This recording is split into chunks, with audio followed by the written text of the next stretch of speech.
Hi everyone, welcome back to my YouTube channel Rekha Prakash ಮನೆ ಊಟ. ಇವತ್ತಿನ ಈ ವಿಡಿಯೋದಲ್ಲಿ ಮಟನ್ ಫ್ರೈಡ್ ಕೀಮಾ ಸಾಂಬಾರ್ ಹೇಗೆ ಮಾಡೋದು ಅಂತ ತೋರಿಸ್ಕೊಡ್ತೀನಿ. ಯೂಶ್ವಲಿ ನೀವು ಮಟನ್ ಕೀಮಾ ಸಾಂಬಾರನ್ನ ನೋಡಿರ್ತೀರ. ಡಿಫ್ರೆಂಟಾಗಿ ಮಟನ್ ಫ್ರೈಡ್ ಕೀಮಾ ಸಾಂಬಾರು ಮಾಡೋದು ಹೇಗೆ ಅಂತ ಈ ವಿಡಿಯೋದಲ್ಲಿ ತೋರಿಸ್ತೀನಿ. ತುಂಬ ರುಚಿಯಾಗಿರುತ್ತೆ. ಬನ್ನಿ ಹಾಗಿದ್ರೆ ಹೇಗೆ ಮಾಡೋದು ಮತ್ತು ಏನೇನು ಇಂಗ್ರೀಡಿಯೆಂಟ್ಸ್ ಬೇಕು ಅಂತ ನೋಡ್ಕೊಳ್ಳೋಣ. ಮೊದಲಿಗೆ ನಾನಿಲ್ಲಿ ಇಂಗ್ರೀಡಿಯೆಂಟ್ಸ್ ಏನೇನು ಬೇಕು ಅಂತ ತೋರಿಸ್ತಾ ಇದ್ದೀನಿ, ನೋಡ್ಕೊಳ್ಳಿ. ಇವಾಗ ತೋರಿಸ್ತಿರೋದು ರುಬ್ಬಕ್ಕೆ ಬೇಕಾಗಿರುವಂಥ ಮಸಾಲೆ: ಸ್ವಲ್ಪ ಶುಂಠಿ, ಬೆಳ್ಳುಳ್ಳಿ, ಹಸಿ ಈರುಳ್ಳಿ, ಸುಟ್ಟಿ ಈರುಳ್ಳಿ, ಪುದೀನ ಸೊಪ್ಪು, ಕೊತ್ತಂಬರಿ ಸೊಪ್ಪು ಮತ್ತು ಮಟನ್ ಸಾಂಬಾರು ಪುಡಿ, ಜೊತೆಗೆ ಕಡಲೆ, ಗಸಗಸೆ, ಸ್ವಲ್ಪ ಸೋಂಪು ಕಾಳು ಮತ್ತು ಮೆಣಸು, 2 ಸಣ್ಣ ಸೈಜಿನ ಟೊಮ್ಯಾಟೊ ಮತ್ತು ತೆಂಗಿನಕಾಯಿ. ನೀವು ತುರಿದು ಬೇಕಾದರೂ ತೊಗೋಬೋದು, ಇಲ್ಲ ಕಟ್ ಮಾಡ್ಕೊಂಡಾದರೂ ತೊಗೋಬೋದು. ನಾನಿಲ್ಲಿ ಕಟ್ ಮಾಡ್ಕೊಂಡು ತೊಗೊಂಡಿದ್ದೀನಿ ತೆಂಗಿನಕಾಯಿನ. ಜೊತೆಗೆ ಸ್ವಲ್ಪ ಚಕ್ಕೆ, ಲವಂಗ.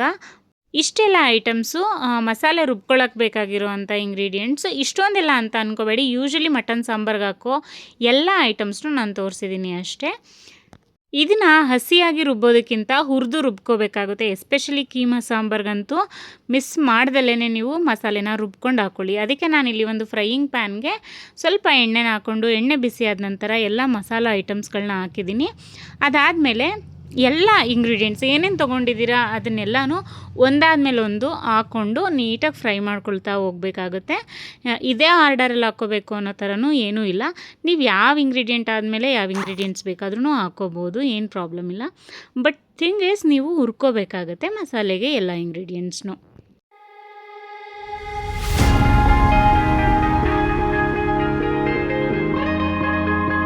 ಮಸಾಲೆ ಎಲ್ಲ ಹುರ್ಕೊಂಡಾದಮೇಲೆ ಲಾಸ್ಟಲ್ಲಿ ಕೊತ್ತಂಬರಿ ಸೊಪ್ಪು, ಪುದೀನ ಸೊಪ್ಪನ್ನ ಹಾಕ್ಕೊಂಡು ಈ ಥರ ಫ್ರೈ ಮಾಡಬೇಕು. ಅದಾದಮೇಲೆ ಸಾಂಬಾರು ಪುಡಿ ಏನು ತೊಗೊಂಡಿರ್ತೀರಲ್ವ, ಅಂದರೆ ಮಟನ್ ಸಾಂಬಾರು ಪುಡಿ, ಅದನ್ನು ಇದಕ್ಕೆ ಹಾಕ್ಬಿಟ್ಟು ಫ್ರೈ ಮಾಡಬೇಕಾಗುತ್ತೆ. ಬಟ್ ಸಾಂಬಾರು ಪುಡಿನ ಸ್ಟವ್ನ ಆಫ್ ಮಾಡಿಬಿಟ್ಟು ಹಾಕ್ಕೊಂಡು ಮಿಕ್ಸ್ ಮಾಡಿ ಆಮೇಲೆ ಇದು ತಣ್ಣಗಾಗೋಕ್ಕೆ ಬಿಡಬೇಕಾಗುತ್ತೆ. ಅಷ್ಟರಲ್ಲಿ ನಾನು ಮಟನ್ ತೋರಿಸ್ತಿದ್ದೀನಿ ನೋಡಿ. ನಾನು 2 ಪೋರ್ಷನ್ ಆಗಿ ಸ್ಪ್ಲಿಟ್ ಮಾಡ್ಕೊಂಡಿದ್ದೀನಿ. ಇದು ಕೀಮಾಗೆ, ಮತ್ತು ಮೂಳೆ ಮತ್ತು ಸ್ವಲ್ಪ ಚರ್ಬಿ ಇರೋವಂಥ ಮಟನ್ ಎಲ್ಲ ಬಂದು ಸಾಂಬಾರ್ಗೆ ಹಾಕೋತೀನಿ. ಆ್ಯಂಡ್ ನಾನು ಕೀಮಾನ ಮನೇಲೇ ಗ್ರೈಂಡ್ ಮಾಡ್ಕೋತೀನಿ. ಅದು ಹೇಗೆ ಮಾಡ್ಕೋತೀನಿ ಅಂತ ನಾನು ಆಲ್ರೆಡಿ ಒಂದು ವಿಡಿಯೋ ಮಾಡಿದ್ದೀನಿ, ಬೇಕಾದರೆ ಲಿಂಕ್ ಮಾಡಿರ್ತೀನಿ, ನೀವು ಚೆಕ್ ಮಾಡ್ಕೋಬೋದು.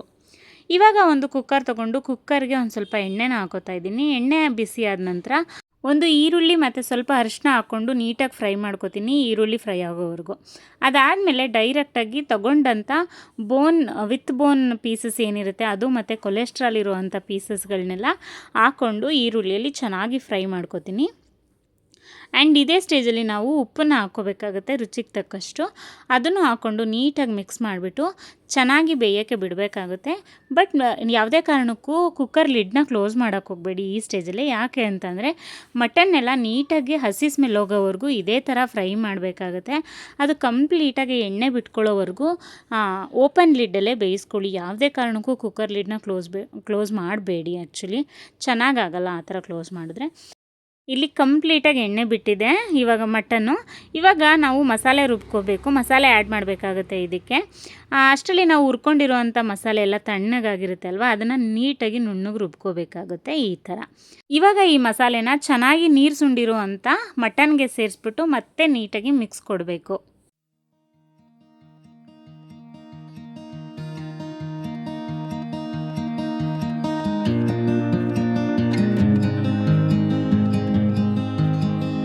ಮಸಾಲೆ ಎಲ್ಲ ಚೆನ್ನಾಗಿ ಮಿಕ್ಸ್ ಕೊಟ್ಟಾದಮೇಲೆ ಇದಕ್ಕೆ ಬಿಸಿನೀರನ್ನ ಸೇರಿಸ್ಬೇಕಾಗುತ್ತೆ. ಯೂಶ್ವಲಿ ನನ್ನ ವೀಡಿಯೋಸ್ ಫಾಲೋ ಮಾಡ್ತಿರೋರಿಗೆ ಗೊತ್ತಿರುತ್ತೆ, ನಾನು ಯಾವಾಗಲೂ ನಾನ್ ವೆಜ್ಗೆ ಬಿಸಿನೀರನ್ನೇ ಆ್ಯಡ್ ಮಾಡೋದು, ಯಾವುದೇ ಕಾರಣಕ್ಕೂ ತಣ್ಣೀರನ್ನ ನಾನು ಬಳಸೋದಿಲ್ಲ.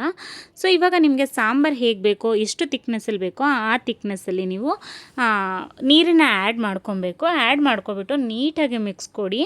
ಹಾಗೆ ಇದಕ್ಕೆ ಇವಾಗ ಕುಕ್ಕರ್ ಲಿಡ್ನ ಕ್ಲೋಸ್ ಮಾಡಿಬಿಟ್ಟು ನಿಮಗೆ ಎಷ್ಟು ವಿಜಿಲ್ ಬೇಕು ಅನಿಸುತ್ತೋ ನೀವು ತಂದಿರೋ ಮಟನ್ಗೆ ಅಷ್ಟು ಹಾಕ್ಸ್ಬೇಕಾಗುತ್ತೆ. ನಾನಿಲ್ಲಿ 4 ವಿಜಿಲ್ನ ಹಾಕ್ಸಿದ್ದೆ. ಇವಾಗ ಸಾಂಬಾರ್ ವಿಜಿಲ್ ಬಂದು ತಣ್ಣಗಾಗೋಷ್ಟರಲ್ಲಿ ಕೀಮಾ ಉಂಡೆಗಳನ್ನ ರೆಡಿ ಮಾಡ್ಕೊಳ್ಳೋಣ.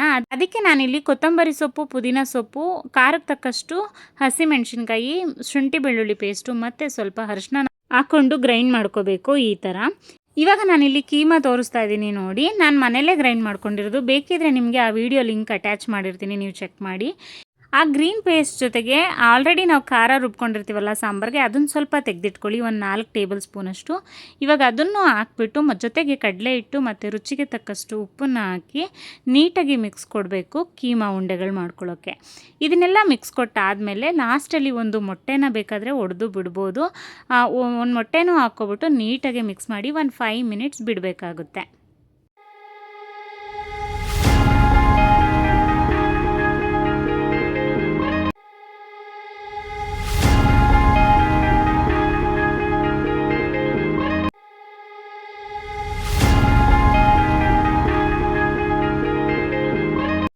ಇವಾಗ ನಾವು ಕೈಮಾ ಉಂಡೆಗಳನ್ನ ಮಾಡ್ಕೋಬೇಕಾಗತ್ತೆ. ನಿಮಗೆ ಯಾವ ಸೈಜಲ್ಲಿ ಬೇಕೋ ಆ ಸೈಜಲ್ಲಿ ಉಂಡೆಗಳು ಮಾಡಿ ಒಂದು ಪ್ಲೇಟ್ಗೆ ತೆಗೆದಿಟ್ಕೋಬೇಕು. ನಾನು ಈ ಸೈಜಲ್ಲಿ ಕೀಮಾ ಉಂಡೆಗಳನ್ನ ಮಾಡಿ ತೆಗೆದಿಟ್ಕೊಂಡಿದ್ದೀನಿ. ನೋಡ್ತಿರ್ಬೋದು ಇಷ್ಟು ಕೀಮಾ ಉಂಡೆಗಳಾಗಿದೆ.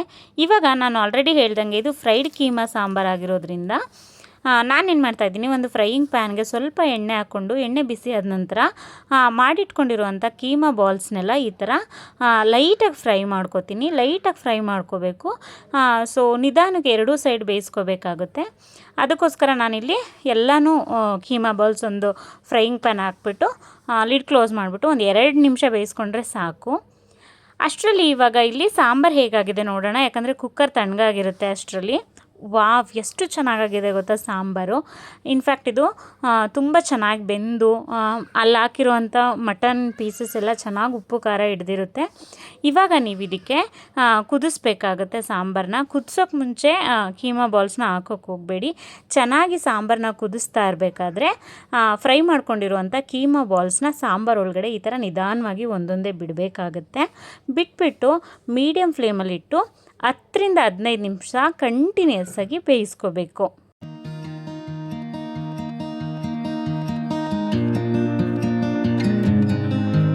ನಾರ್ಮಲಿ ಮಟನ್ ಕೀಮಾ ಸಾಂಬಾರು ತುಂಬ ಜನಕ್ಕೆ ಫೇವ್ರೇಟ್ ಇರುತ್ತೆ. ಒಂದ್ಸಲ ಈ ಥರ ಫ್ರೈ ಮಾಡಿ ಕೀಮಾ ಬಾಲ್ಸ್ನ ಯೂಸ್ ಮಾಡಿ ಸಾಂಬಾರಿಗೆ ತುಂಬ ಟೇಸ್ಟಿಯಾಗಿರುತ್ತೆ. ನೋಡ್ತಾ ಇದ್ದೀರಾ ಅಲ್ವಾ, ಮಟನ್ ಫ್ರೈಡ್ ಕೀಮಾ ಸಾಂಬಾರು ಎಷ್ಟು ಚೆನ್ನಾಗಿ ಕುದೀತಾ ಇದೆ ಅಂತ. ಇವಾಗ ಇದು ಚೆನ್ನಾಗಿ ಬೆಂದಿದೆ. ಬಿಸಿ ಬಿಸಿ ಮುದ್ದೆ ಜೊತೆ ಸರ್ವ್ ಮಾಡೋಕ್ಕೆ ರೆಡಿ ಆಯಿತು ಮಟನ್ ಫ್ರೈಡ್ ಕೀಮಾ ಸಾಂಬಾರು. ಸಖತ್ತಾಗಿರುತ್ತೆ ಟೇಸ್ಟ್ ವೈಸ್. ಸೊ ಇದಾಗಿತ್ತು ಇವತ್ತಿನ ಸ್ಪೆಷಲ್ ರೆಸಿಪಿ. ಯಾರೆಲ್ಲ ನನ್ನ ಚಾನಲ್ನ ಇನ್ನೂ ಸಬ್ಸ್ಕ್ರೈಬ್ ಮಾಡ್ಕೊಳ್ದಲ್ಲೇ ನೋಡ್ತಾ ಇದ್ದೀರಾ, ಪ್ಲೀಸ್ ಒಂದು ಸಬ್ಸ್ಕ್ರೈಬ್ ಮಾಡ್ಕೊಂಡು ನೋಡಿ. ಹಾಗೆ ಈ ವಿಡಿಯೋ ನಿಮ್ಗೆ ಇಷ್ಟ ಆಗಿದರೆ ದಯವಿಟ್ಟು ಲೈಕ್ ಮಾಡಿ, ಶೇರ್ ಮಾಡಿ, ಹಾಗೆ ಕಾಮೆಂಟ್ ಮಾಡಿ. ರೆಸಿಪಿನ ನೀವು ಒಂದ್ಸಲ ಟ್ರೈ ಮಾಡಿ, ಖಂಡಿತ ನಿಮಗೂ ಇಷ್ಟ ಆಗುತ್ತೆ. Thank you so much.